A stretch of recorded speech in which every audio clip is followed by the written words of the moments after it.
Believe that Mexico is actually driving to an autocracy under Morena's regime because even if the population gave them majority in the 2024 elections to legislate constitutional reforms, this control has left minorities, especially indigenous communities, like extremely vulnerable.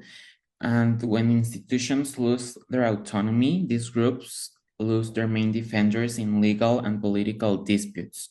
So I believe that this majority is not protecting them at all. I agree with Derek that the concentration of power is concerning. Thought, I would add that it's not just about who holds power, but how it is used. When one political actor, in this case Morena, influences the legislative and judicial branches, the separation of powers becomes blurred. Decentralization can make policy implementation faster, but it comes at the cost of accountability and institutional balance. Many legislators now prioritize loyalty to the president's agenda rather than representing citizens' needs. That's where democracy starts to erode. Indigenous communities, for example, depend on impartial institutions to defend their territories and rights. When Congress acts as a mere extension of the executive, their voices are excluded. Important point, Valentina. I'd add that even though Morena's dominance comes from a democratic vote, it hasn't led to broader representation. Indigenous people are still confined to consultative spaces and not decision-making power. Representation isn't just about numbers, it's about influence. If indigenous communities can shape laws, budgets, or reforms that affect their territories, then political inclusion remains symbolic.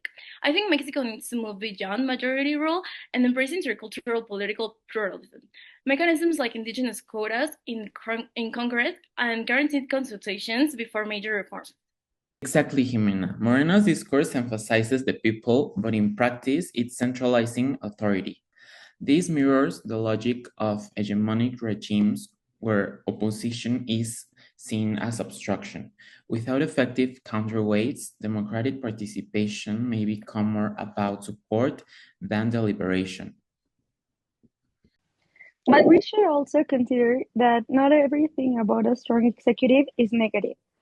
Sometimes concentration of power can lead to efficiency in social policies.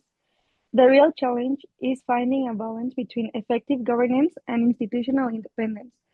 What's missing is an ethical commitment among public officials. Many act out of political loyalty or personal interest, not civic responsibility. True, but efficiency cannot replace inclusion. A democracy that moves fast but leaves communities unheard is still unjust. Indigenous representation isn't just a moral issue, it's essential for social cohesion. We need to enforce autonomy and ensure meaningful consultations in democratical necessities, not favors. I also think that if reforms continue to pass without plural consensus, we may risk hollowing out democracy from within. The facade of election remains, but the checks and balances may disappear. That's why it is crucial to preserve institutional independence, especially the judicial one. Ultimately, I believe democracy requires active citizenship, transparency, and education. Strengthening civic awareness could help counter blind loyalty and make political participation more informed and inclusive.